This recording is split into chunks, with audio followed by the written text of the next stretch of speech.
Eirian, mae'n ddwrnod hanesyddol yn Llanbed heddi. Wel, yn sicr i bod i, diw'r wyl ddim wedi bod yma o'r blaen, a mae'n hyfryd meddwl bod i wedi dod, achos mae wedi bod yn teithio ar y sawl blwyddyn erbyn hyn.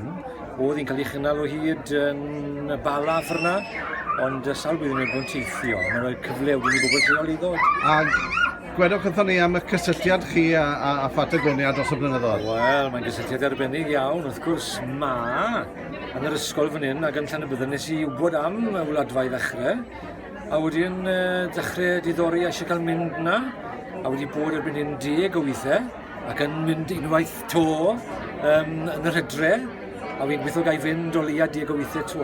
A trefnu teithiau hyd yn oed? Ie, erbyn hyn, mae da fi griw o bron 10 o 20 o bobl yn mynd y tro hwn. Beth yw'r atyniad?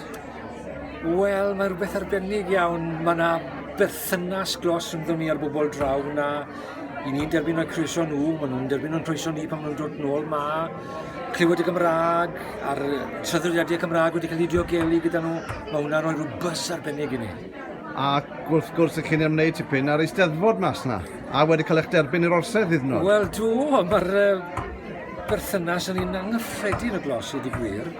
Aelod o'r orsedd y sawl blwyddyn erbyn hyn, a wedi bod yn berniadu yn yr eisteddfod droion, a mae hwnna to yn brofiad cwbl unigryw a gwahanol i beth yw ei fan hyn, ynddo fe? Wel, diolch am y sgwrs. Reit, Nest, wyt ti'n diddanu Cymdeithas Cymru Ariannin heddi? Do. Mae hwnna'n dipyn o bwysau. Mae'n dipyn o fraint achos ni'n dathlu Gŵyl y Glaniad heddi yn amlwg. Fyddai'n llefaru tipyn o ddarnau a fyddai'n chwarae'r delyn hefyd. Mae da fi gysylltiad personol a Patagonia, fi wedi bod o'r blaen, ond fi'n cael y pleser o fi nôl na mis nesaf am fus i Ysgol y Gaiman ac i Ardal y Gaiman yn gyffredinol ym mis Awst. Felly fi wir yn ysgol mlaen i hwnna, a mae bod yma heddi wedi hala fi'n gyffroes iawn ar gyfer e. Ti wedi bod unwaith o'r blaen dy urdd. Beth yw'r atyniad? Fi'n credu bod yna rhywbeth arbennig iawn am y cysylltiad sydd gyda ni'r Cymru a Patagonia. Heddi nawr fi wedi cwrdd â cwbl o athrawon sy'n gweithio yn Ysgol y Gaiman, felly fydd parhau siarad nhw dros y mis nesaf cyn bod fi'n mynd draw na. Mae fe'n brofiad ffantastig a fi'n methu aros i weld y Gymraeg draw na eto. Ac wrth gwrs, minnau weithio fyddi ti tro nesaf nawr? Ie, gweithio trwy'n, cofiwch. Fyddai'n dysgu yn yr Ysgol y Gaiman yn ystod y dydd a hefyd fyddai'n helpu gyda Cymraeg i oedolion a ni'n cael trefnu hefyd digwyddiadau ar gymuned i gyd. Felly gobeithio fyddwn ni wir yn gallu treiddio'r gymuned a wneud ychydig o waniaeth. Diolch. Diolch i chi.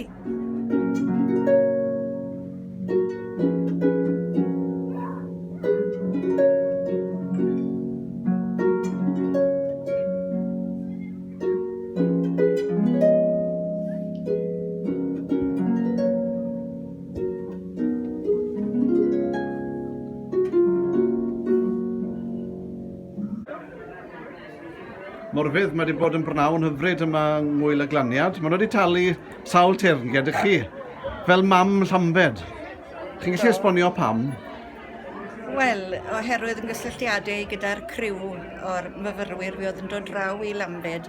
Yr ei cynta'n dod yn 1993, a wedyn ni wnaethon nhw orffen yn 2006.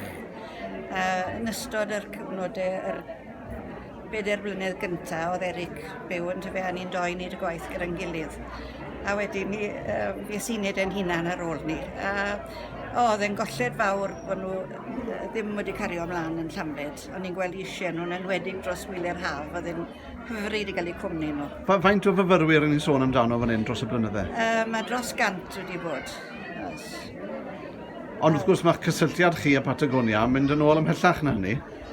Odi, o'n i'n gwybod bod teulu gyda fi ym Patagonia, chwaer yn Hytci oedd wedi yma mas.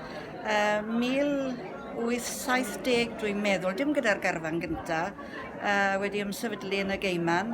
A wedyn o'n i mewn cysylltiad a rai o nhw, ond dim wedi cwrdd â nhw erioed, tan bod Gabriel Rysgwtsia yn dod draw yn 1993. A oedd e ddim yn ymwybodol bod gydag y deulu yn Llanbed. A fi'n cofio siarad ag a dweud pwy o'n i'n cysylltu a mae fe'n troi rhywun yn gweud, da ni'n perthyn. A fyny mae'r cwl wedi dechrau wedyn ni'n dyfa. So mae cael Gŵyl y Glaniad yma yn Llanbed yn golygu tipyn i chi heddi? Ydy, dyn ni'n mynd i gael eriod fan hyn. Hapus iawn bod e wedi digwydd. A mae popeth wedi mynd yn dda iawn. A falle pwy oer ddawen ôl tor o bryd. Nawr, chi wedi bod ar sawl taith mas y Batagonia? Ydw, wedi gwneud 10. 10 gwaith? 10 gwaith, ydw. Cynta yn 1995 a'r ola yn 2015. A dwi ddim yn meddwl fyddai'n mynd rhagor. Fydden ni'n hoffi mynd, ond mynd rhy hen nawr. Wy'n credu bod digon o dan yn y bola na Morfudd allech chi fynd to sawl gwaith drosto. Wel, bydden ni'n hoffi mynd, ond na, fi'n credu bod wedi wneud am 10 o weithiau. Mae llawer o lefydd eraill yn y byd, bydden ni'n hoffi gweld hefyd. Wel, na fe. Diolch am y sgwrs. Yn iawn.